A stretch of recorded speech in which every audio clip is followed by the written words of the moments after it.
This video is for Honors Pre-Algebra Chapter 9.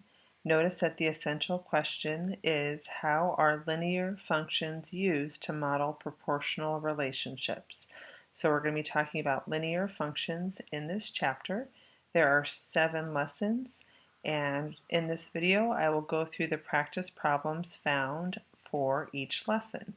So for lesson 9.1, we are talking about functions, and there's a couple vocabulary words for you to look at: function, independent variable, dependent variable, vertical line test, function rule, and function notation. So we're just becoming familiar with functions. Notice that what you'll learn is whether a relation is a function and how to write a function using function notation. So if I scroll to the bottom of page 384, example 1 has us looking at a set of ordered pairs and determining whether or not it's a function. So for example 1a, we have 5, 6, 7, and 8, and each one of those inputs is paired with a unique output. Okay. Notice some other words we're using are domain and range, and because each input has one specific output, we're going to say yes, that is a function. Notice on 1b though that we have one x value repeated, and each of those goes to a different output value or range, and so this is not a function because we have 2 input values with 2 different output values. For example 2 on page 385, we are looking at a graph and determining whether or not it's a function. Notice here the explanation says that it is a function because it passes the vertical line test. Okay, and you have an Edpuzzle talking about the vertical line test. I believe it's Edpuzzle number 4. There's also a video tutor for example 2 if you want to look at that. Basically, if you want to know what the vertical line test is, if I can write a vertical line anywhere on the graph and it only touches the line at one place. So if I'm looking at example 2 and I'm drawing a vertical line right here, it doesn't pass the vertical line test because it actually crosses here and here. So if I turn on my answers here, the explanation, the graph represents a relation that is not a function because it does not pass the vertical line test. Okay, so the value here, if this was the value, input value 2, the output value is 1. And also when you input 2, the value is 1, 2, 3. And so those 2 ordered pairs have the same input but different outputs. So that is not going to be a function. Let's scroll down here to example number 3. I believe it's actually on the next page, on page 386. On page 386, example 3 is talking about substituting in value for x into our function to find a value. So for 3a, what we're going to do is we're just going to plug in that number 4 in for x. So put 4 in for x, and what we have is 14 plus 3 times 4, which is 14 plus 12, which is 26. And so we would say f of 4 equals 26. And for f of negative 7, we're going to write down 14 plus 3 times negative 7, which is 14 plus negative 21, which is equal to negative 7. So f of negative 7 equals negative 7. On example 4, we have a story problem here where we are going to be asked to identify the independent and dependent variables.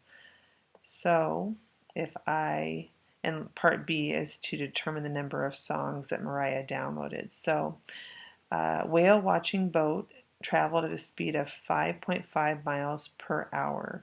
Okay, So usually the independent variable is going to be time, because time happens independently of anything. It's going to continue to happen regardless. So usually you're going to find that on the x-axis. And then we want to know the whale watching boat, how many hours it spent whale watching, or the total distance traveled. Okay, so distance is probably going to be here on the y-axis, which is also called our dependent variable. Okay, so time is the x, or the independent. That's going to happen regardless. Time is going to go on. But the distance is going to depend on how much time it is. So what we can do is write a function of the total distance depends on the number of hours. So we can write a function like this. Okay, the distance is equal to 5.5 times the time it's been out in hours, and then use that function to find out how long it took to travel 25 miles. What we would do is we would substitute 25 in for the distance and set that equal to 5.5, and then t is the variable used. When we divide by 5.5 on each side, we get around 4.5 hours when we round to the nearest tenth. That's it for section 9.1. Make sure to show your notes on your note sheet in your notebook, and make sure to ask any questions if you need that, or request a Google Hangout. Your check should give you a good indication of how you did on this section, but you can always watch the video tutors and get additional help if you need it.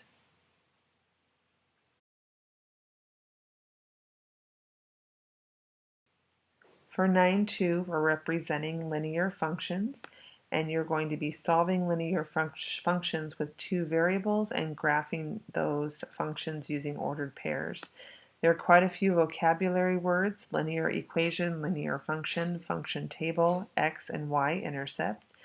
Notice that example 1 has you finding 4 solutions of an equation, and then that's going to give us ordered pairs, because we're going to substitute an x value in and get a y value out, and an xy coordinate would give us an ordered pair that we can plot. So for 1a at the bottom of page 390, it asks us to give 4 solutions for each function. And I would say just take it easy on yourself and pick really easy numbers to work with. So if I want to pick the numbers 0, 1, 2, and 3, I'm going to put all of those values in for x. 0 plus 2 is 2, 1 plus 2 is 3, 2 plus 2 is 4, and 3 plus 2 is 5. Of course, I can put a comma in between there and parentheses around each one. That would be 4 solutions written as ordered pairs to that function. For 1b, again, if I do 0, 1, 2, and 3, I'm going to put all of those values in for x to get my y, my output. So 3 times 0 is 0, 0 minus 1 is negative 1. 3 times 1 is 3, 3 minus 1 is 2. 2 times 3 is 6, 6 minus 1 is 5, and 3 times 3 is 9, 9 minus 1 is 8. Don't forget your commas and your parentheses. For 1c, 0, 1, 2, I'm just going to pick a negative 1 here to show that it doesn't always have to be the same numbers. 0 plus 5 is 5. Negative 2 plus 5 is 3. Negative 4 plus 5 is 1. And positive 2 plus 5 is 7. There's 4 ordered pairs there. Again, don't forget the parentheses and the commas. Finally, 0, negative 1, negative 2, negative 3, just changing it up a bit. 0 minus 6 is negative 6. 4 minus 6 is negative 2. 8 minus 6 is positive 2, and 12 minus 6 is positive 6. Commas, parentheses, 4 ordered pairs. We could pick an infinite number of values for x to find solutions, but in this case it just asked for 4. So hopefully that makes sense. Going on to lesson 9 to example 2, it says to rewrite the equation by solving for y. So we're getting the y by itself on one side by subtracting 8x. Then choosing some x values. Notice on this one they chose 1, 2, 1/4, and 5 as values right here in this column, right there. And in step 3, explain each solution. So for example 2, Michael and his 2 friends have a total of $9 to spend on tacos and burritos. A burrito costs $2 and the taco costs $1. Find 2 solutions for 2x plus y equals 9, and then how much can they buy with $9? So here's the equation, and you can isolate the y value by doing y equals negative 2x plus 9, or y equals 9 minus 2x. And then we can plug in some different numbers for x. So let's just say x is 1. If I plug in x for 1, negative 2 times 1 is negative 2, and 9 minus 2 is 7. So one solution that you could do is 1 burrito and 7 tacos. That would be $9. Okay. What if I bought 2 burritos? If I put in 2 for x, I get negative 2 times 2, which is negative 4. Negative 4 plus 9 is 5. So I could get 2 burritos and 5 tacos. Notice over here, 4-1 means that they can buy 4 burritos and 1 taco.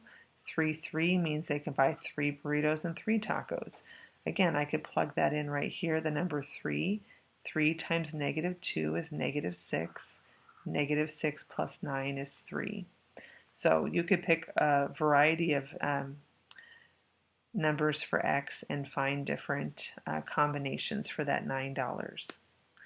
For the bottom of page 391, just make sure you're familiar with x and y intercepts. That's where we cross the x and y axis when we're graphing. And example 3 on the top of page 392 has you graphing these functions and then looking at the x and y intercepts. So notice in the example they're plugging in x for 0 and y for 0, and that's going to help us find out where those lines cross on a graph. So for number 3a on page 392, we have y equals x minus 4. So let's put in 0 for x. 0 minus 4 is negative 4. So 0, negative 4 is one of my intercepts. Now let's plug in 0 for y. What we get is 0 equals x minus 4. And if I add 4 to both sides, I get that 4 is equal to x. So another ordered pair is 4, 0.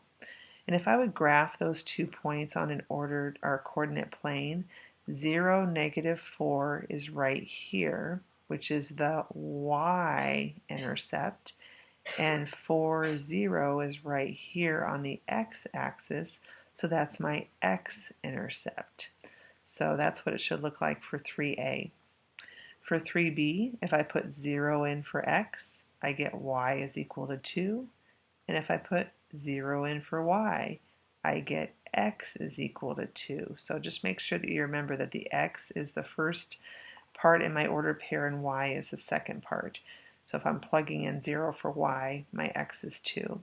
And if I graph that, I get that 2, 0 is my x-intercept, and 0, 2 is my y-intercept. And I have a line that looks like that.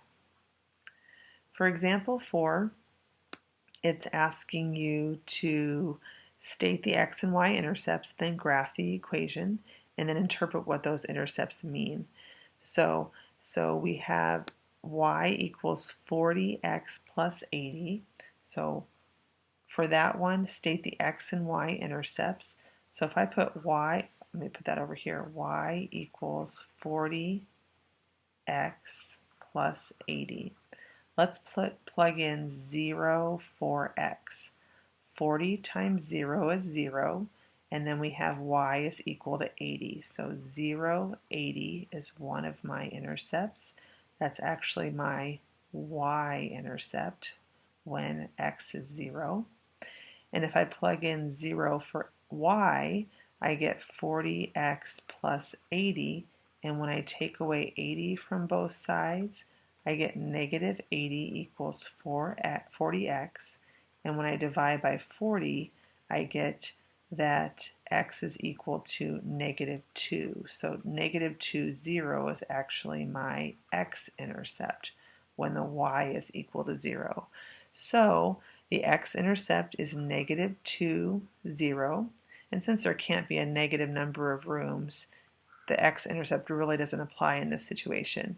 The y-intercept is 0, 80, and that means that $80 is the base fee that is charged by the company before any rooms are cleaned. That's the interpretation of the x and the y-intercepts. That is it for lesson 9.2. Hopefully that helps. Don't forget to take your self-check and watch any additional video tutors if you need to. Email or request a Google Hangout if you have further questions.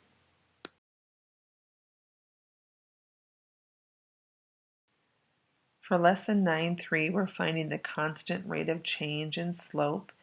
You are going to find the rate of change for a linear relationship, which is a graph that displays a line, and you're also going to find the slope of a line.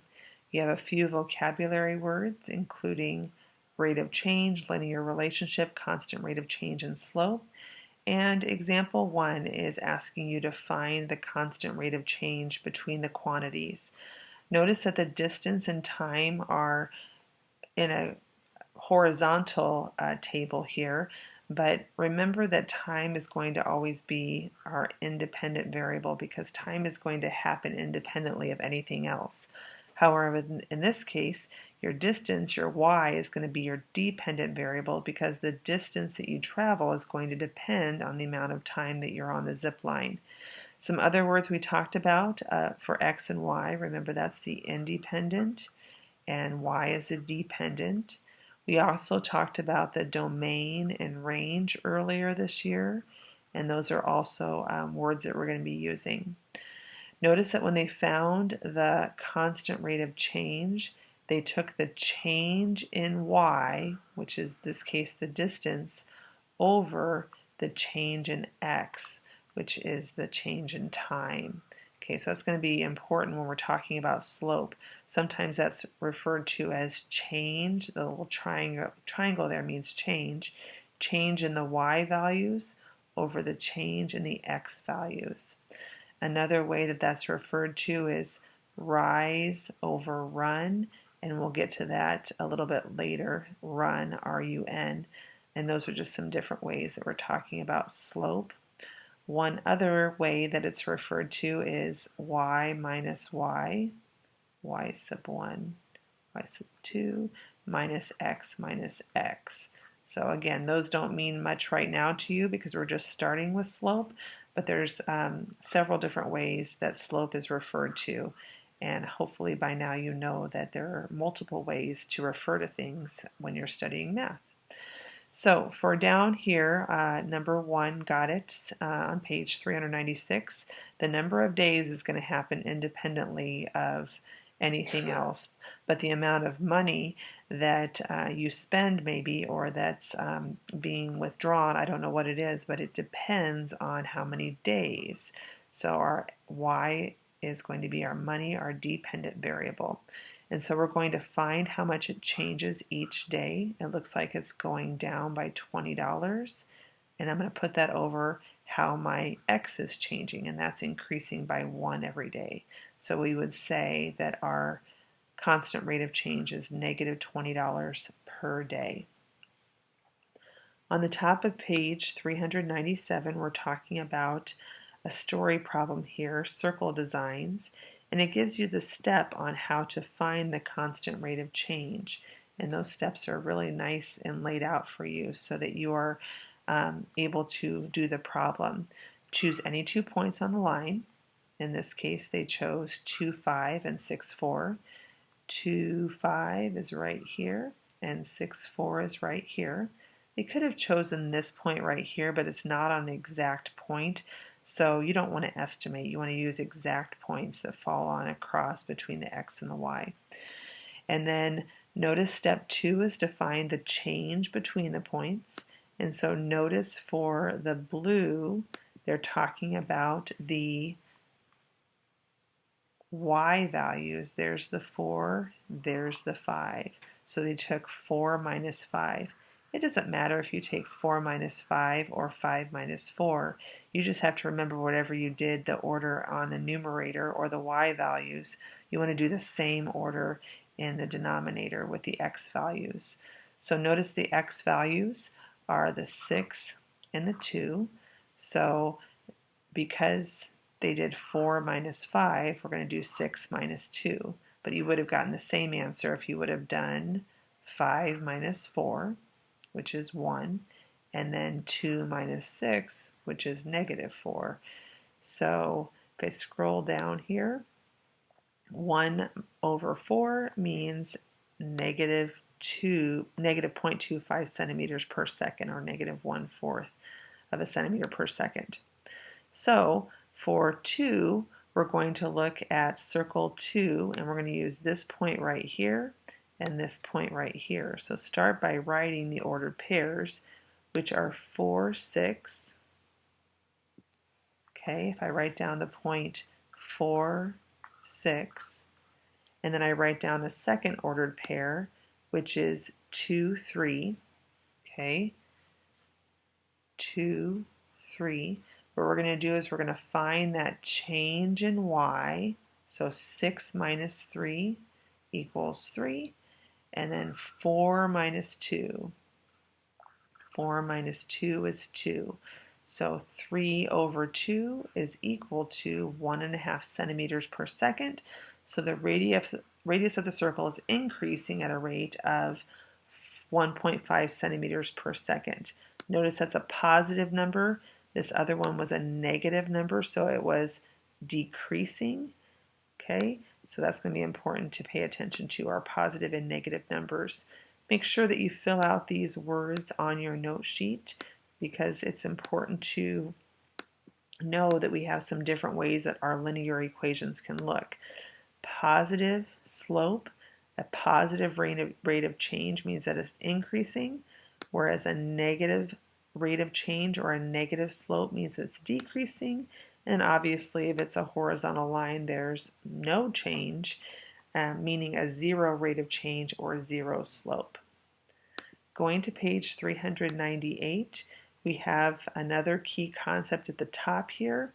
We have 2 ordered pairs on our line. Actually, there's infinitely a number of pairs, but in this case it's showcasing 2 ordered pairs. And we can just write that as x sub 2 and x sub 1 for the 2 x values, and y sub 2 and y sub 1 for the y values. So right now I'd like for you to make sure and get that into your notebook or put a star by it, because that's going to help us with this next concept called the slope of the line. The slope is the ratio of the vertical change. Okay, remember a ratio is a comparison of 2 numbers, and that's the vertical change over the horizontal change. And that goes back a couple pages where we were talking about the change in y. Well, the y is the vertical axis, and the horizontal axis is the x-axis. Okay, I also mentioned one called rise, which means going up, and then overrun, how far you go over. Okay, so all of those represent the same thing we're going to call slope. And to find the slope of a line, you can simply count up 1, 2, 3, and then count over 1, 2, 3, 4. The slope is 3/4. We can also use a formula or a little equation there, okay?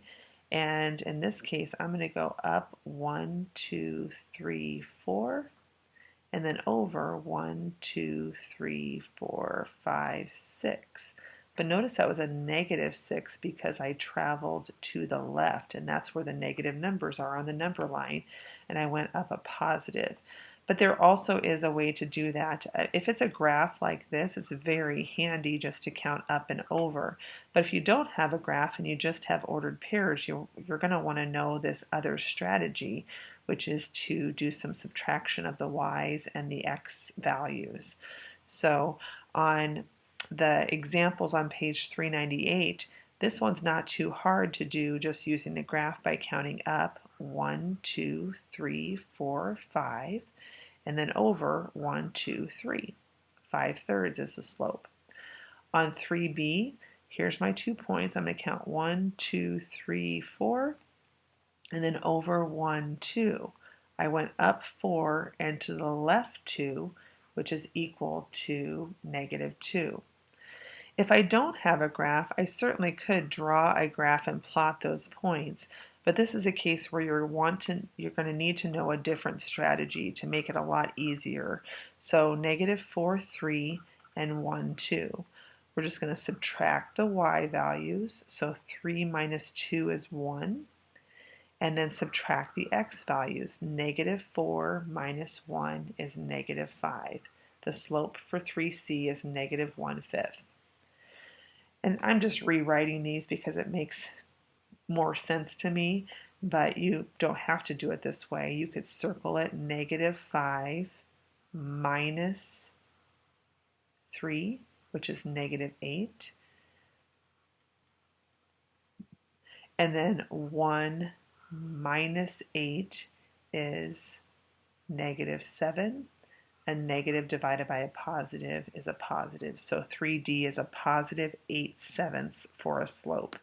Again, you could have gotten that same answer by graphing those 2 points and counting up and over like I did up here, but this other strategy is also nice to know how to do. On the top of page 399, we have example 4, which shows us a horizontal and a vertical line, and those have special slopes, as you might have watched in the Slope Dude Edpuzzle. So for 4a, again, if I take -1, 7, and I write that out, -1, 7, and 5, 7. 7 minus 7 is 0, and -1 minus 5 is -6. 0 divided by anything is going to be 0. So a horizontal line has no slope, or a 0 slope. For 4b, we have 2, 4, and we have 2, -1, and 4 minus a -1. 4 minus a -1 is 5, and then 2 minus 2 is 0, and anything divided by 0 is undefined.